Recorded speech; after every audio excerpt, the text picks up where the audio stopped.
Good morning, Fives. Good morning, 3C. Today is the 21st of April, Tuesday.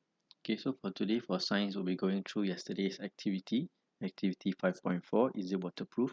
Followed by looking deeper into the property of transparency in materials.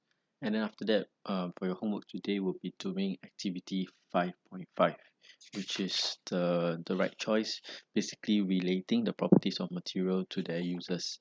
Alright, so let's get the ball rolling. Let's start with yesterday's homework, activity 5.4, where you're supposed to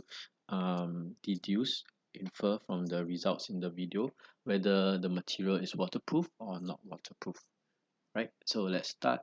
So from the video yesterday, you saw that there are four different materials. You have your paper, plastic sheet, cotton cloth, and aluminum foil.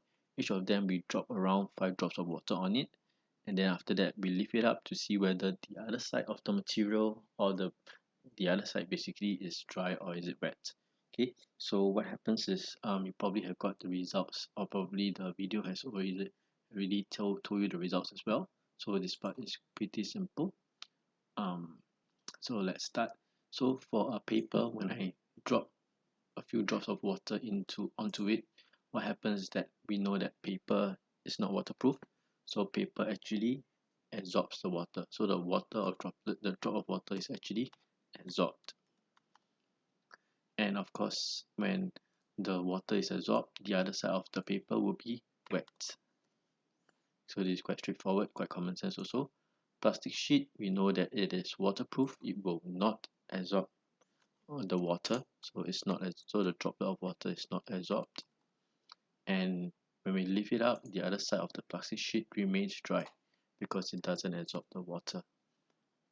And for cotton cloth, we know that it is not waterproof. It will absorb the water droplets, and because of that, when we turn it over, the other side will be wet as well. And for the last one, aluminum foil, we know aluminum foil is waterproof, so it will not absorb any of the water droplets. And that's why when we turn the aluminum foil around, the other side of the aluminum foil remains dry. Okay, so it is as simple as that. As long as it's waterproof, it will not absorb the water, it will remain dry. If it's not waterproof, it will absorb the water and then it will become wet or moist or damp.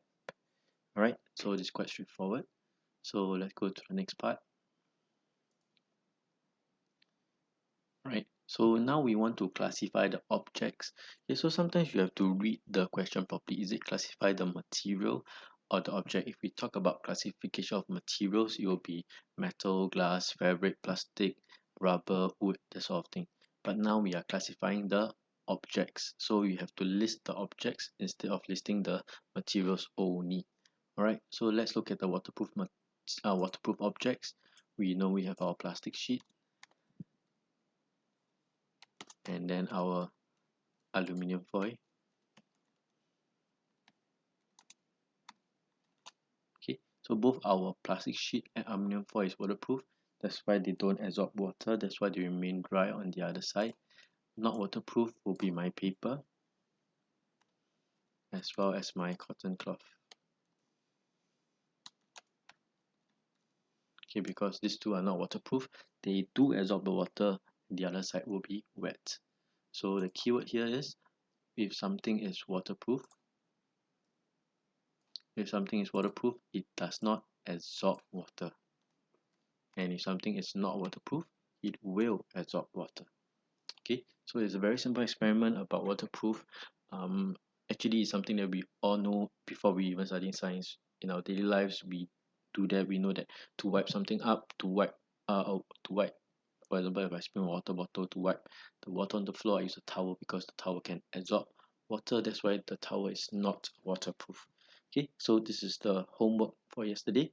Today we'll be looking at deeper into transparency of materials, and then we'll do activity 5.5 as our homework. Okay, see you later.